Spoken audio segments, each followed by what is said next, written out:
Hello everybody and welcome back to What If Ash Was Like Paul. So Ash would arrive at the Silver Conference where he would meet all of his rivals, including Misty. Well, the thing was, Misty was really there to spectate. She would be there to battle, as she didn't really have enough confidence to enter a Pokemon League. That might change later on, as then the meeting with Harrison and all that stuff would go the same. So Ash would battle Salvador, and to flex his strength to everybody, he would send out his Nidoking against Salvador's poor Furret.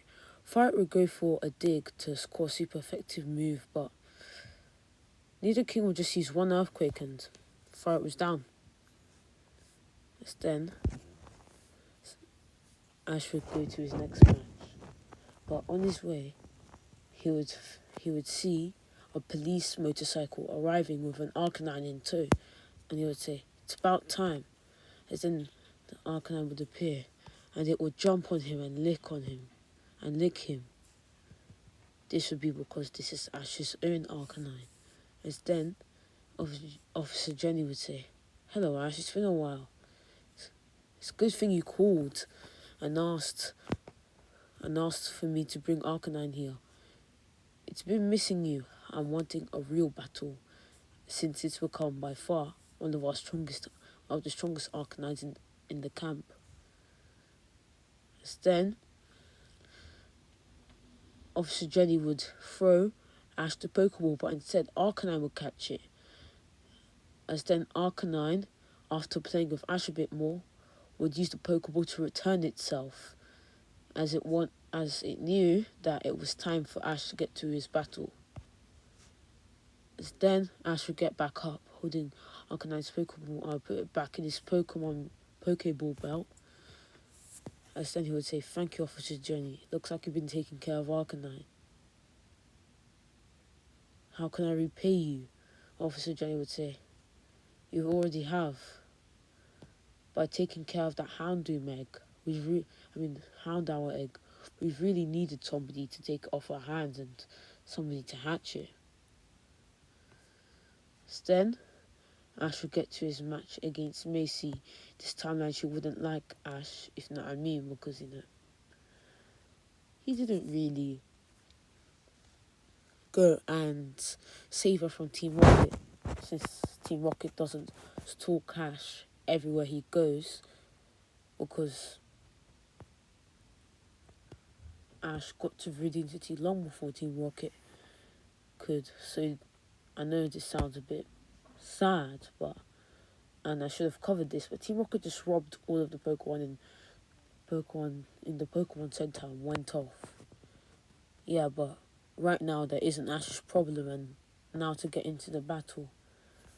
Ash would use Arcanine, as Macy would use Slugma. Slugma would use a Rock Throw, but the super effective move would do nothing to Arcanine. This Arcanine would destroy it with a Flame Wheel. Slugma would evolve and would glow, try and help itself, but there was nothing it could do, as Arcanine would finish it off with an extreme speed. As then Macy would send out her Electabuzz. This would be an upgrade from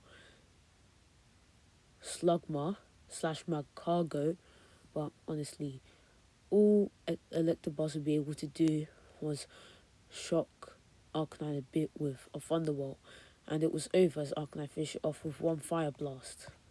Then she would use her strongest Pokemon, Quilava.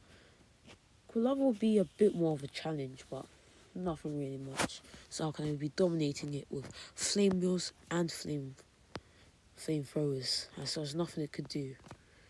After an extreme speed, which would leave Quilava on the brink of fainting, frustrated, it would begin to glow as it would grow in size and become bipedal and evolve into Typhlosion, with its Blaze ability activated. Typhlosion, with its newly learned Fire Punch, would punch Arcanine in the face, but it was too little too late, as it wouldn't do much to Arcanine, and with one point-blank Flamethrower, it was pretty much over for where it was pretty much over for Typhlosion and Macy, as then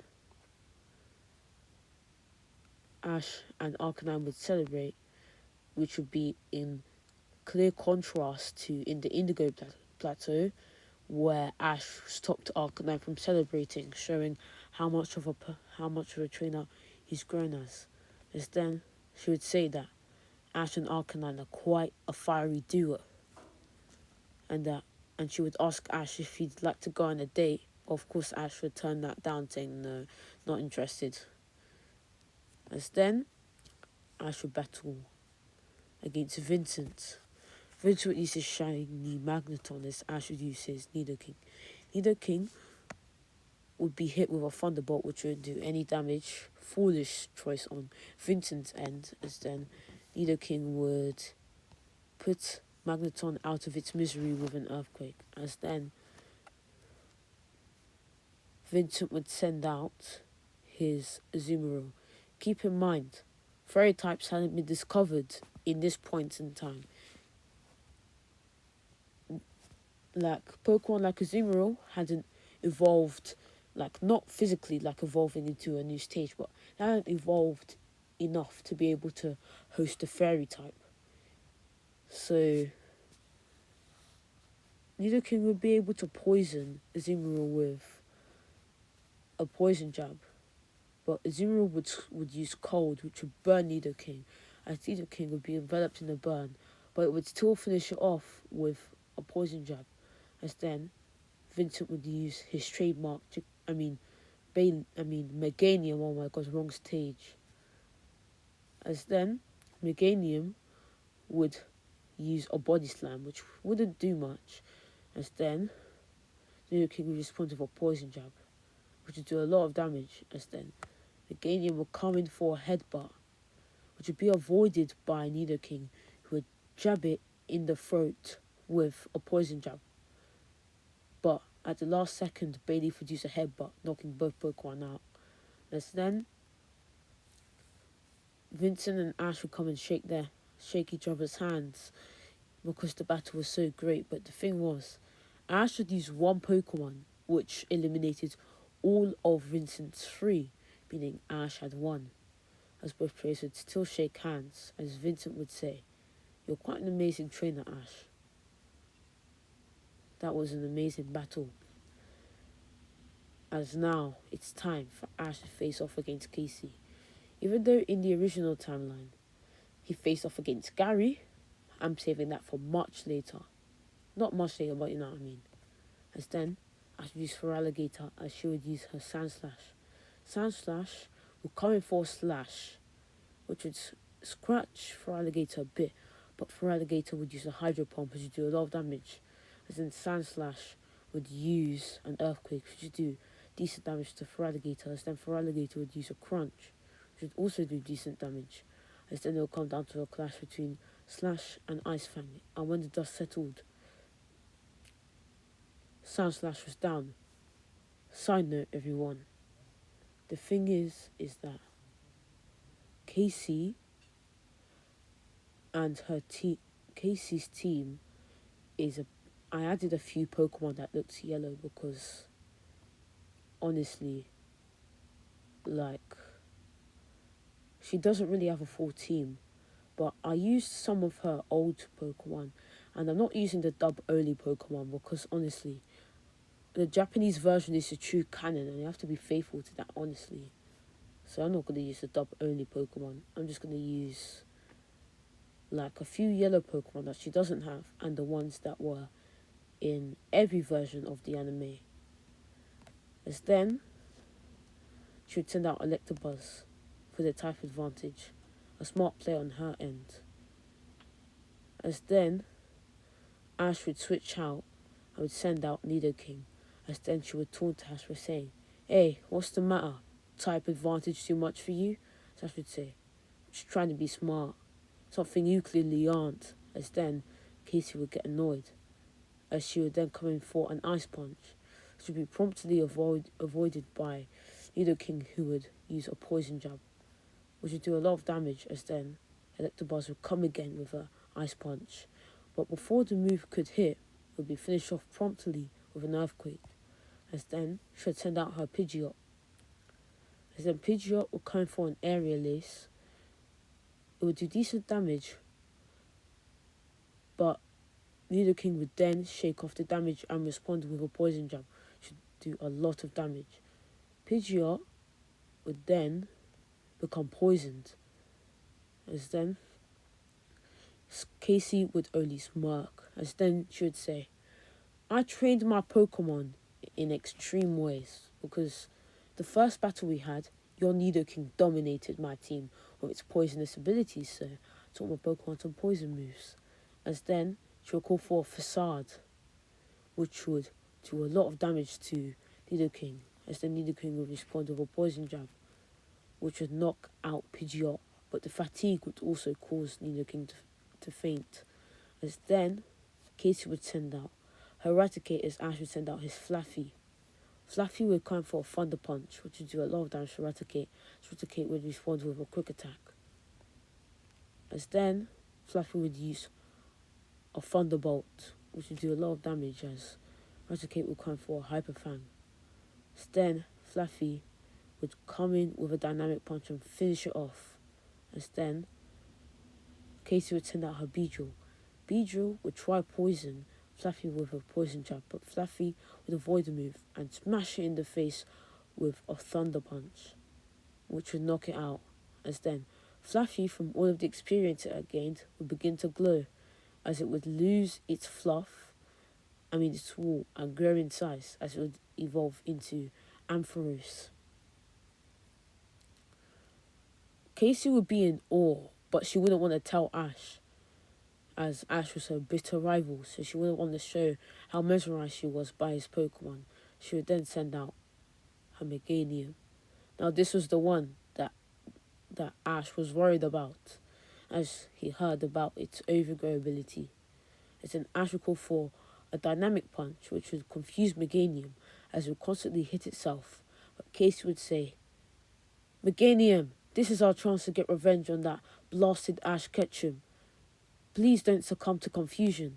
Hearing this, it would immediately snap out, as it would then use a Razor Leaf, which would do a lot of damage to Ampharos, as then Ampharos would respond with a Thunder Punch, which would do decent damage to Meganium.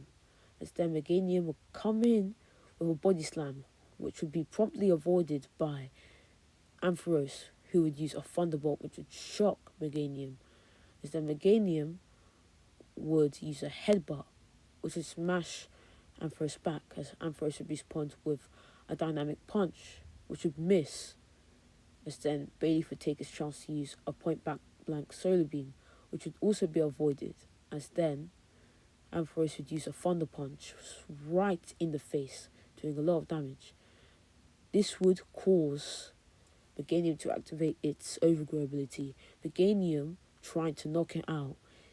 With a Godzilla style, it would charge up a Solar Beam, looking like it's charging up Godzilla's signature move, as spikes would grow around its back, as its flowers would grow intensely, as it would launch a Solar Beam. As then, Ampharos would avoid the attack and smash it in the face with a Dynamic Punch. As then, Meganium, not wanting to lose and wanting to prove its trainer that it's good enough to beat Ash, would then go full force with a Solar Beam, and Ash would respond with a Thunderbolt. It would look like Meganium was going to win, but the strain from using all of these Solar Beams in rapid succession eventually caught up to it, as the Thunderbolt won out, giving Ash the battle. Casey at first wanted to leave the stadium, but Ash would say, hey, you're not too bad. Sorry that I was so rude to you during our rivalry. It's just, I don't really like seeing people that I view as not good enough calling themselves strong. But looks like I was wrong about you. And I should be a much nicer person. As then, Casey would say, I was wrong about you too. As then, both trainers would shake hands, I would leave as not friends but friendly rivals. As now it's time for the main meat of the situation, Harrison. Now this guy beat Ash in the original timeline, but as you are going to see, it's going to be a bit different here. Then Ash would battle Harrison. Harrison would use Kecleon as Ash would use Fearow, as he had switched up his lineup since most of his other team members were a bit tired and wanted to save them for Gary and bigger threats. Ash would use Aerialis, which would do a lot of damage, as Kecleon would use its colour change ability as it become a flying type. As then it would use a Psybeam, which would promptly be avoided by Fearow, who would finish off with a Drill Peck. After that, Harrison would send out his Sneasel. Immediately seeing this, Ash would tell Fearow to activate its tail wings, as it would make its wings covered in a steel wing-like aura, making them metal hard.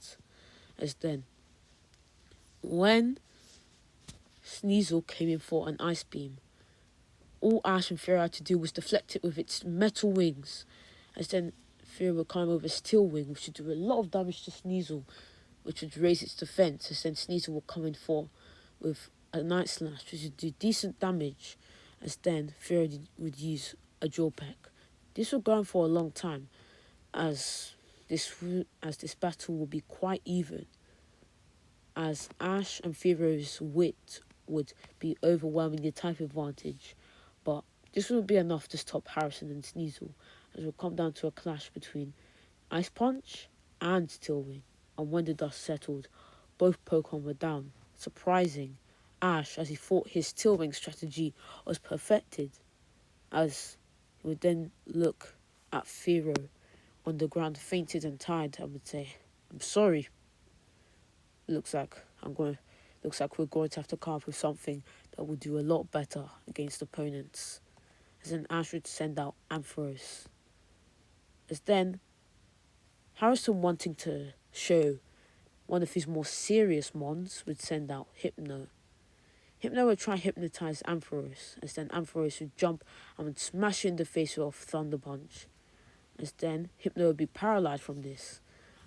As then Hypno would use a Psychic, which would send Ampharos flying, as it would jump back and come for a Dynamic Punch, which would promptly be dodged, as it would then smash Hypno in the face with a Thunder Punch, as it was getting ready for Hypnosis, knocking it out. As then Harrison would send out one of his stronger Pokemon, Houndoom, the one by his side all the time. Houndoom would then use a Flamethrower, which would do a lot of damage to Ampharos. As then Ampharos would use a Thunderbolt, which would do a lot of damage to Houndoom. As then Houndoom would come for a Crunch, but then, seeing its mentor figure, Ampharos would freeze, as you remember it's training with a Mareep, as when Houndoom was using a Crunch when it was training and when they were spending time together. As then Ampharos would let Houndoom hit it. As then Houndoom would respond with a Flamethrower, but Ampharos wouldn't respond. As then Ash would say, "Ampharos, what's happening?"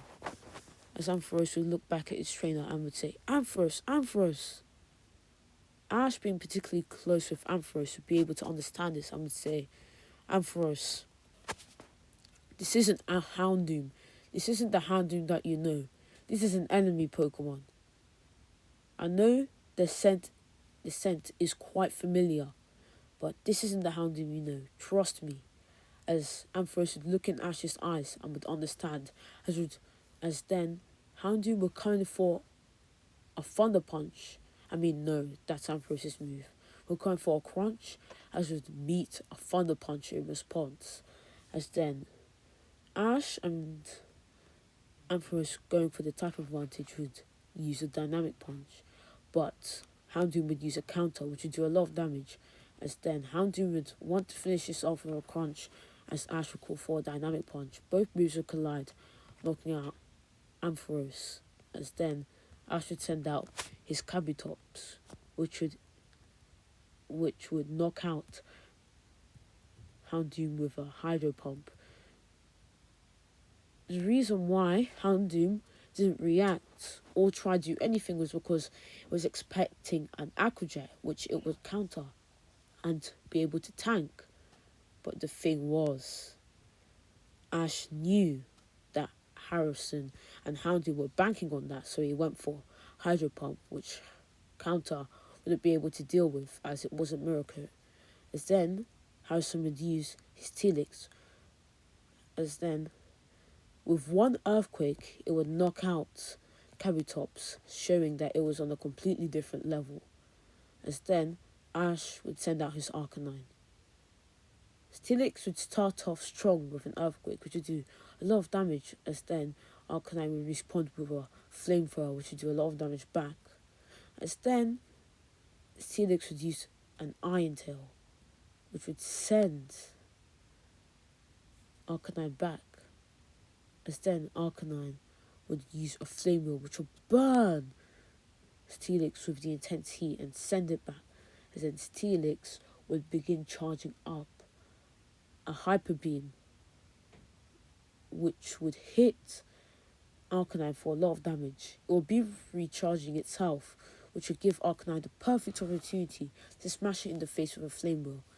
This would do a lot of damage, but Steelix would hold on as it would use another Hyper Beam, which would mostly be avoided but would still cause Arcanine some pain, as it would finish off with a Flame Wheel. This would have done a decent chunk of damage to Arcanine, as it had become a tank from the police training, as police Arcanine need a lot of strength and defense for dangerous criminals. So with police level training, Arcanine had really become strong, but Steelix had given it quite a good fight, but it was still strong enough to beat a few Pokemon. As then Harrison would look at the Pokeball, remembering the Torchic he chose at Littleroot Town, and knowing that it was time for him to show Ash his true power. He would send out his Blaziken, as then it would start off with a clash between Quick Attack and Extreme Speed. Surprisingly, both moves would cancel each other out, as usually Extreme Speed would win. But this wasn't no ordinary Blaziken.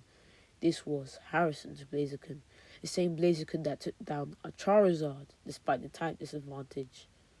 And bear in mind, a Charizard that trained with like the strongest Charizard in the Pokemon world. Bear in mind. As then Ash would call for a Flame Wheel, as Harrison would call for a Fire Punch. Both moves would clash, as then both moves would clash again, as both Pokemon would be doing equal damage to each other, as they would clash one final time with Flame Wheel and Fire Punch, which would send both Pokemon back. Ash would call for an Extreme Speed, as Harrison would call for a Quick Attack. Both moves would collide, doing equal damage to both sides, as then Ash would use a point-blank Flamethrower, which would do decent damage to Blaziken, as Blaziken would come and catch Arcanine off guard with a Fire Punch, square in the face, knocking it back. Both Pokemon were tired, as both trainers would think it's time to end this. Ash would call for a Fire Blast, as Blaziken would call for a full power Flamethrower, as both moves would collide. It would be obvious the Fire Blast was probably going to win, but Blaziken would use all of its firepower and would somehow make it even, as then there would be a massive explosion, as Ash would call for an Extreme Speed and Blaziken would call for a Fire Punch. But right before, Ash would use a Fire Blast and then call for an Extreme Speed, coating Arcanine in a fiery aura with the Extreme Speed, as then right before contact he would make Arcanine use a Flame Wheel, and a cross between Fire Blast, Extreme Speed and Flame Wheel. I'm going to call this Extreme Fire Wheel. Yeah, weird combo, probably not going to be used again, but you know, as then it would clash with Blaziken's Fire Punch. This would cause an explosion, As then, when the dust settled, both Pokemon were out. As then, Harrison would come and shake Ash's hand, saying, even though he lost, Ash was quite the battle, and that both trainers were very excited with the battle as they would shake hands and promising to battle again if they see each other someday.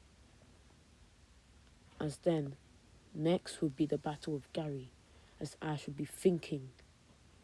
He would stand there thinking all night. There wouldn't be any friendly interaction between Ash and Gary like in the original timeline. It would just be both trainers sitting thinking.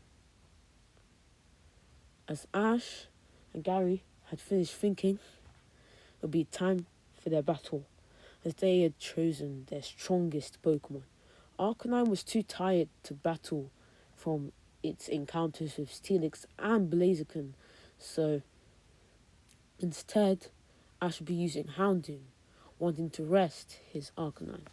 As then, Ash would use Houndoom against Gary's Umbreon. Umbreon would then use a Dark Pulse, which would be countered by a Flamethrower, which would cause an explosion. As then Ash would call for a Crunch, as Gary would call for a Quick Attack. Both moves would collide, doing equal damage to both Pokemon. As then, Ash would call for a Flame Charge, as Gary would call for a Faint Attack.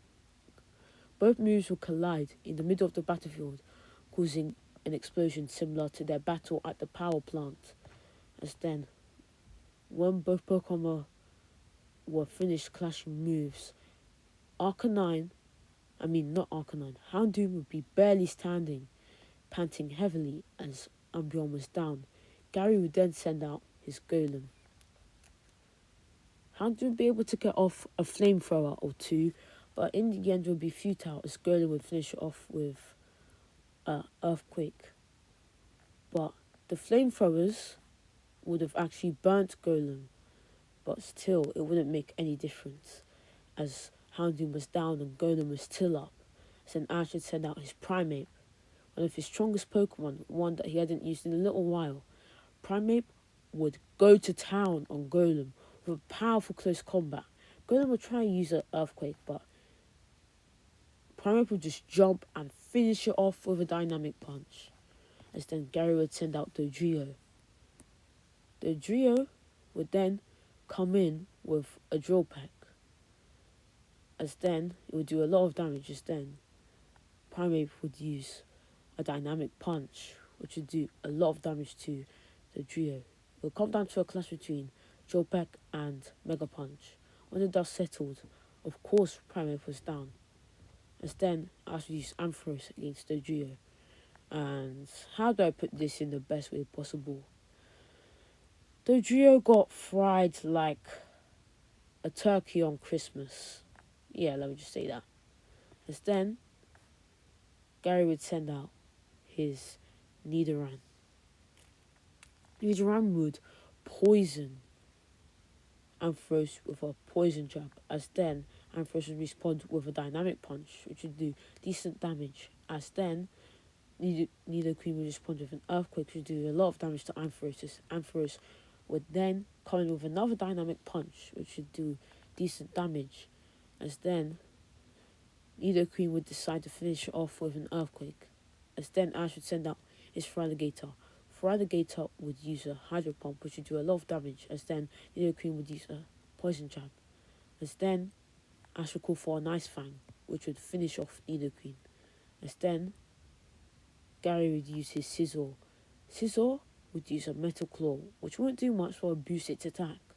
As then Ash would respond with a Hydro Pump, which wouldn't do much to Scizor, as it would rush Feraligatr with a Quick Attack and do a lot of damage and punch it in the face with a Metal Claw, which would actually knock it out. As then Ash would send out his Fearow. Fearow would use a Drill Peck against Scizor, as Scizor would use a Metal Claw. Both moves would do equal damage to both Pokemon. As then Ash would call for an Aerial Ace, as Gary would call for a Steel Wing. Both moves would collide, doing equal damage to both Pokemon. Both trainers realizing that this battle would go on forever between the two speedy Pokemon. Ash would call for a Drill Peck, as Gary would call for a Metal Claw. Both moves will collide, which will cause a double knockout. This is when the real battle will begin. Just like in Pallet Town, their final Pokemon will be their starters, Venusaur and Blastoise respectively. Blastoise would look at Venusaur with a look of hate, wanting to get revenge for its absolutely embarrassing loss at Pallet Town, even though it wasn't really embarrassing, but the way that the Solar Beam overtook the Ice Beam it showed who really was a stronger trainer. As then, Venusaur will be determined to beat Blastoise, as it wanted to show Gary and Blastoise who really was better. Him and his trainer Ash, as then both trainers will call for their most powerful moves. Blizzard instead of Ice Beam and Solar Beam. Both moves would do even damage to both Pokemon, which would be a lot. As then Ash will call for a takedown, as Gary would call for a nice punch, which would clash. Ash would then call for a Razor Leaf, which would do a lot of damage. As then Gary would use a Hydro Pump, which would surprisingly do a lot of damage too. As then Venusaur would slam Blastoise down with a Vine Whip, as Blastoise would then freeze Venusaur with another Blizzard. As then both Pokemon were sent back. As then both trainers realizing that it's time to get the battle even more intense, would then call for another takedown and a nice punch, which would do a lot more damage than before, to send both Pokemon back. As then both Pokemon would begin to have auras appear around them, as the battle was getting so intense. Ash would have Overgrow, as Gary would have Torrent. Ash would then call for a takedown, which would do a lot of damage. As then Gary would call for a point blank Hydro Pump, which would do a lot of damage too. As then Ash would call for a Razor Leaf, which would send Blastoise back. As Blastoise would then punch the ground with an Ice Punch, which would cause a little mini icy earthquake, which would hit Venusaur. As then this would shock Ash, as Gary would say that he thought of a strategy all night, and he figured out that if he made a little earthquake with his Ice Punch, the ice type energy would travel through the earthquake and would hit Venusaur. As then Venusaur would use a Razor Leaf, which would do a lot of damage. Both trainers would then decide to call for a Blizzard and a Solar Beam respectively. When both moves collided, it would cause a massive dust explosion, as then both trainers would call for an Ice Punch and Takedown respectively. As then, when the dust subsided, in the middle of the battlefield, there would be Venusaur and Blastoise wrestling.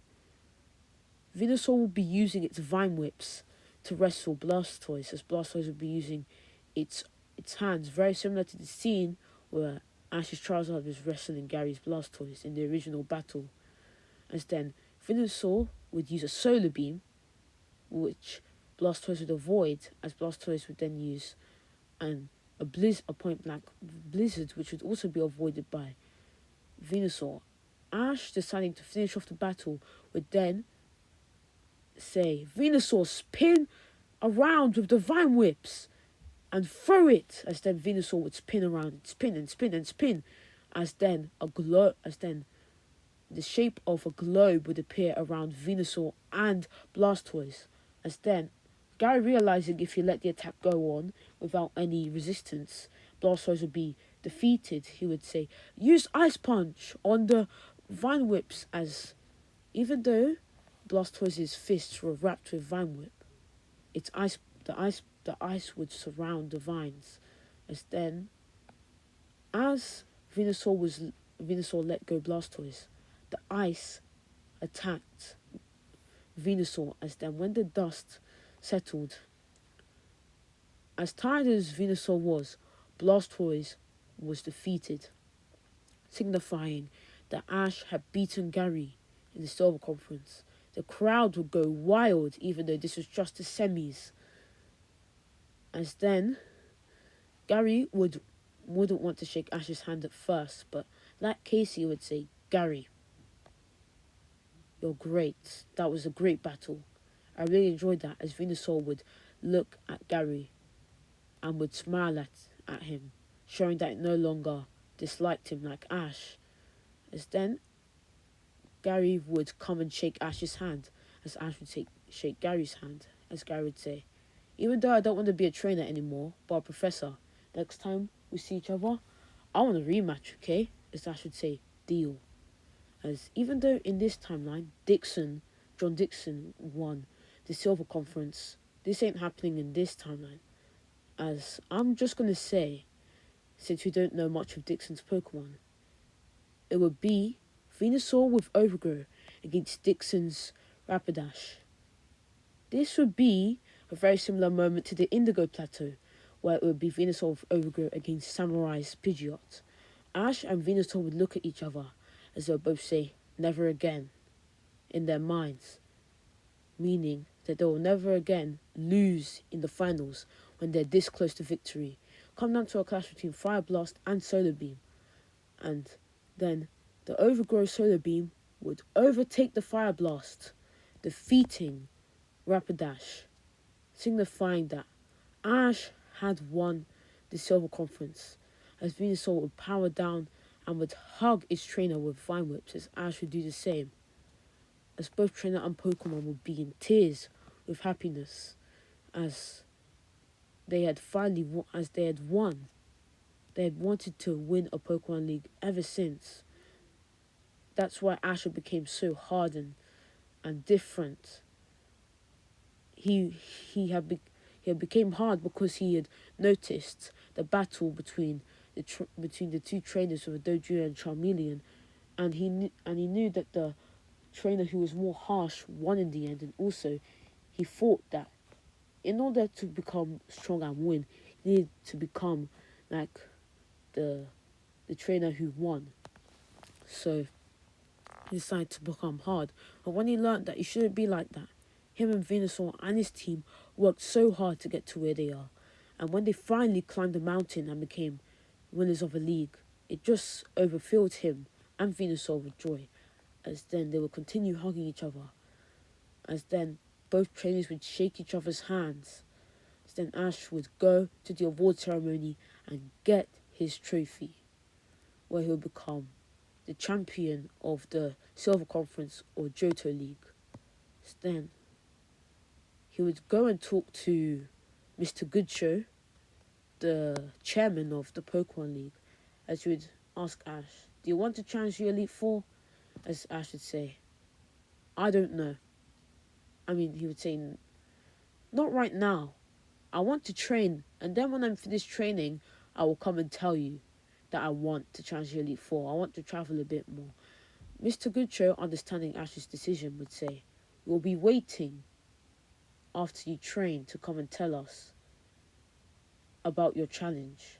As then Ash would leave, and now it's time to close off this part. I really enjoyed making this part and showing Ash climb up the mountain and win the Silver Conference. I'll see you later. Bye.